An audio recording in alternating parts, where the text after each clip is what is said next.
So class 10th, but I am going to explain your next poem, The Amanda.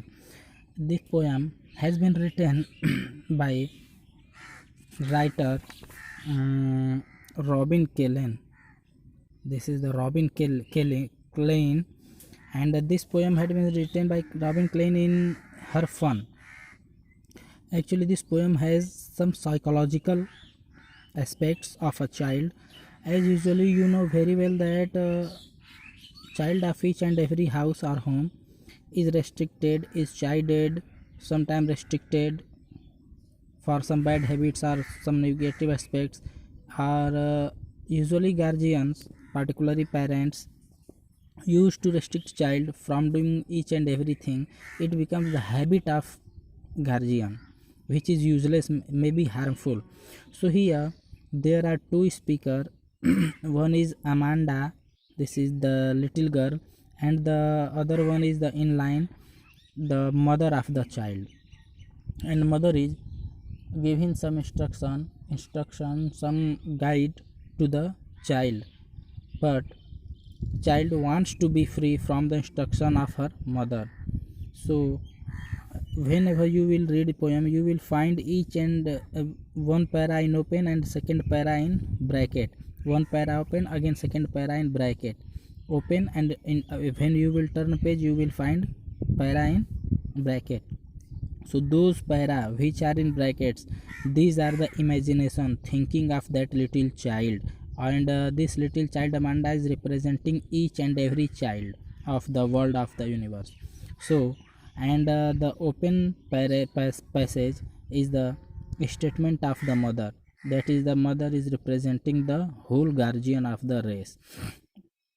So let us start. First, here you will find every child feels that she or he is controlled and instructed not to do one thing or another. Here, at I said every child thinks that his her guardian used to control her from doing things or not doing those things. You too may feel that your freedom is curtailed. One also can feel everyone. Write down some of the things you want to do, but your parents elders do not allow you to read the poem aloud from pairs each remain reading it alternate stanzas. You are in for a surprise. That I say that you read this stanza is pair, means first read one stanza then second stanza. First means pair. This stanza should be in pairs, and this term pairs. So I am going to start. Try to understand this. Narrator mother is saying, first mother starts to speak, starts to restrict Amanda. Don't bite your nails, Amanda. Amanda is saying, mother is saying to Amanda that Amanda, don't bite, don't chew your nails. Don't hunch your shoulders, Amanda. Amanda, don't hunch means don't bring in motion your shoulders. Don't show anger. Hunching of shoulder is showing the symbol of anger. Stop that slouching and sit up straight. Further, mother is saying that stop, sit straightly at your place, and don't sit in loose body manner, Amanda. His mother is saying that to Amanda to sit straightly on her place, to control the body motion, not to show anger and not to chew the nails. Then in reply, Amanda is not giving reply here, but Amanda is imagining, thinking, longing for this. That there is a languid emerald sea. There is a languid emerald sea. Here the sole inhabitant is me, a mermaid drifting blissfully. So Amanda is thinking that there is a language. She is not caring about the instruction of the mother. Mother is saying, but Amanda is not caring about this. Amanda is lost in her own dream, and he is thinking that there is a vast blue sea open in the sky, and where the soul means here only inhabitant, that is the resident is me.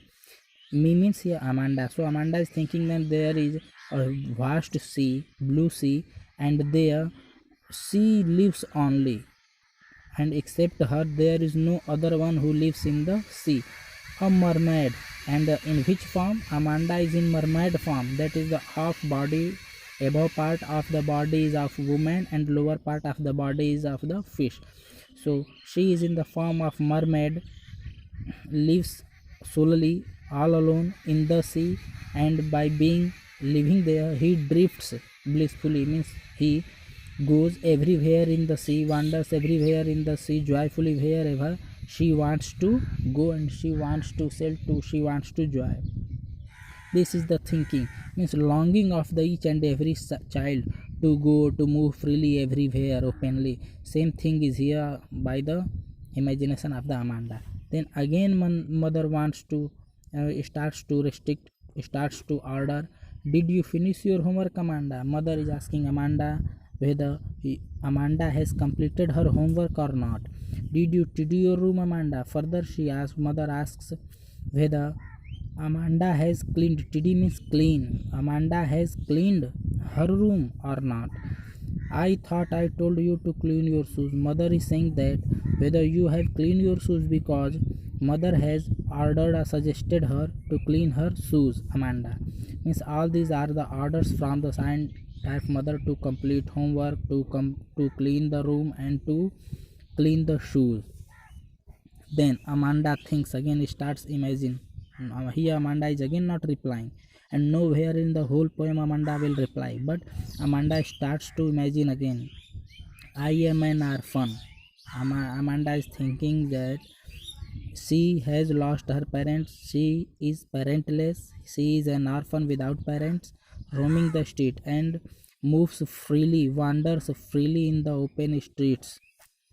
I pattern soft dust with my hushed bare feet, and I pattern soft dust. I pattern means to draw, to make picture marks soft dust on the dust with my hushed means silenced bare feet, because whenever you become in bare feet and you walk, then there is no voice from your feet during the walking. So Amanda is also thinking that when she is in bare feet there will be no sound, and silently she will be able to go anywhere wherever she will like to go, and thus when she will go her feet will create new type or different types of shapes on the dust.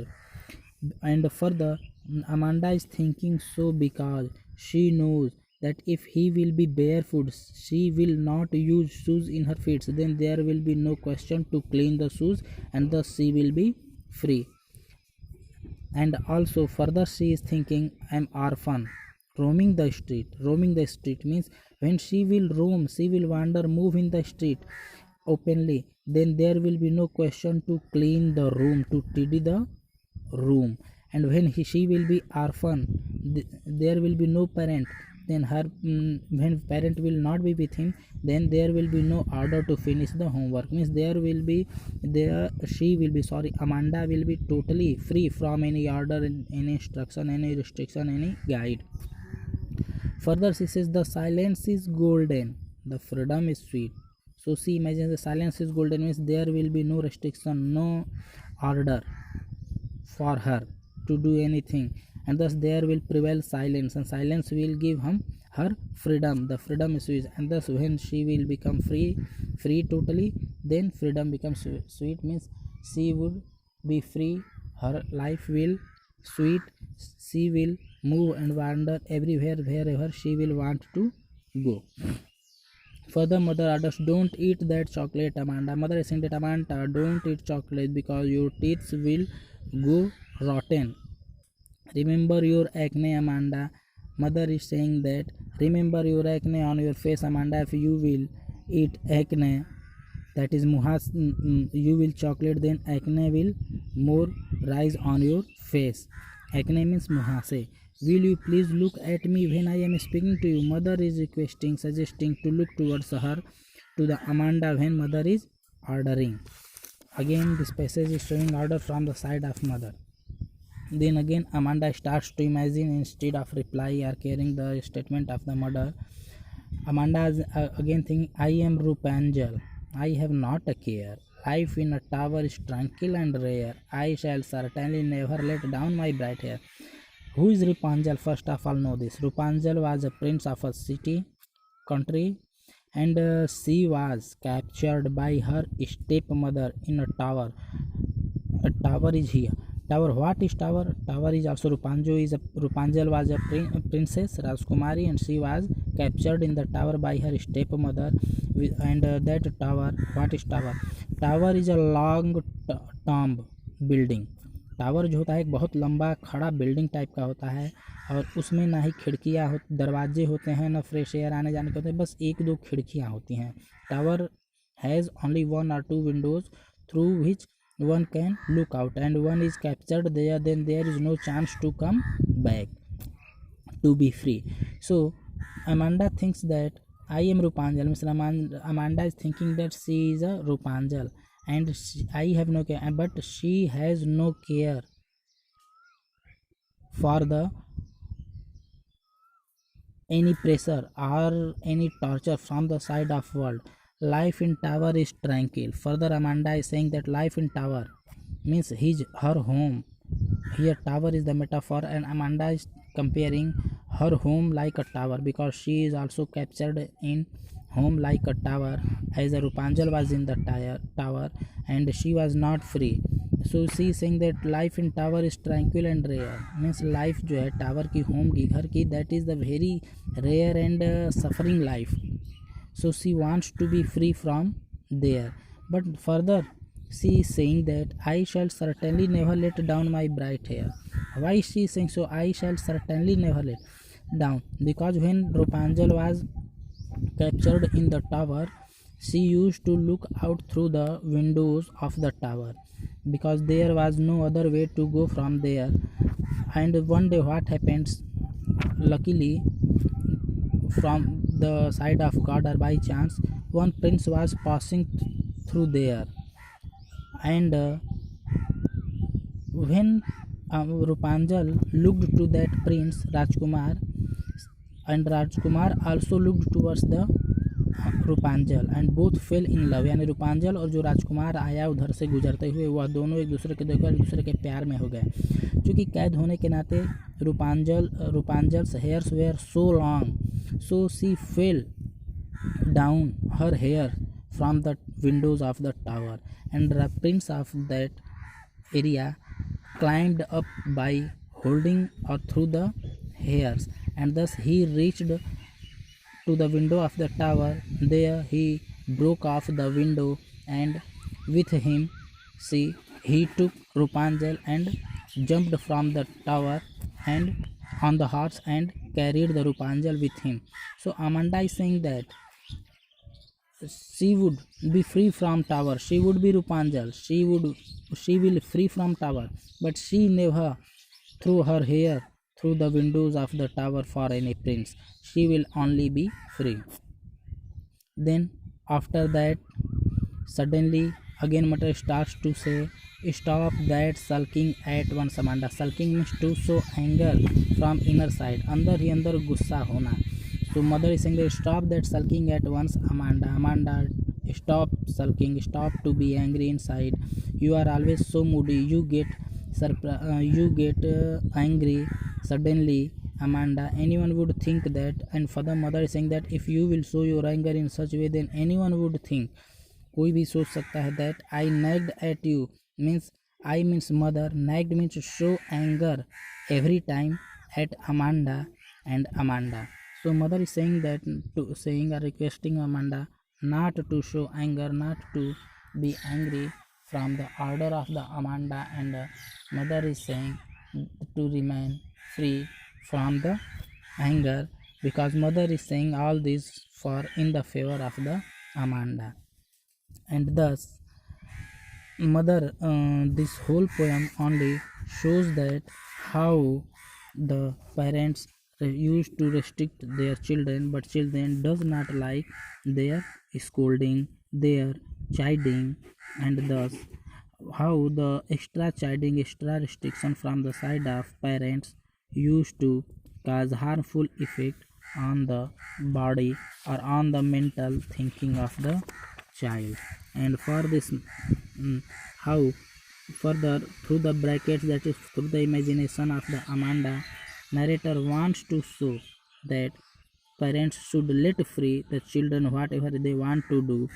They should only restrict them up to the limited restriction, not uselessly. And thus this is the poem and predicative poem. This gives some speech preach to all of us to be kind towards the children.